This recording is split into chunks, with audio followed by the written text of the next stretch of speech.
मृत्यु सपना नहीं, मृत्यु तो सत्य है, सबकी आनी है।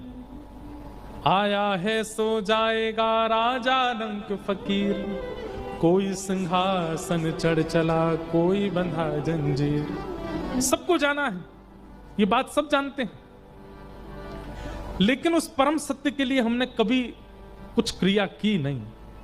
कभी उस परम सत्य को सुधारने के लिए हमने कोई कर्तव्य निर्वहन किया नहीं। उस परम सत्य को श्रेष्ठ बनाने के लिए जो क्रियाएं हैं, जो कर्तव्य हैं, वो जहां सिखाया जाए उसको भागवत कहते हैं।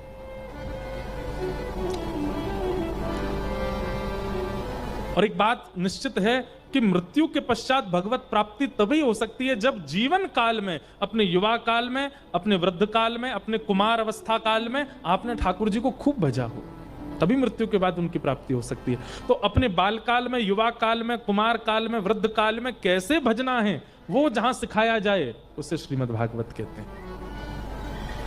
श्रीमद् भागवत तो प्रेमी बनाती है, श्रीमद् भागवत तो भक्त बनाती है।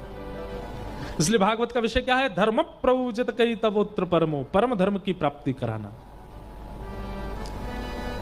समझ में आ गई बात? धर्म और परम धर्म में अंतर क्या है? इस संसार में रहने के लिए मान प्रतिष्ठा यश वैभव अन्न पाने के लिए जो आप कर्म करते हो वो सब धर्म है, और इस लोक से परलोक में या फिर अपने इष्ट की प्राप्ति के लिए जो आप कर्म करते हो वो सब परम धर्म है।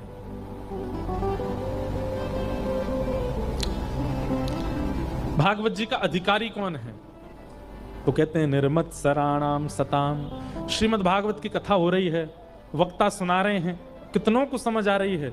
उतनों को ही समझ आएगी जिनके चित्त में मात्सर्य दोष नहीं है। जो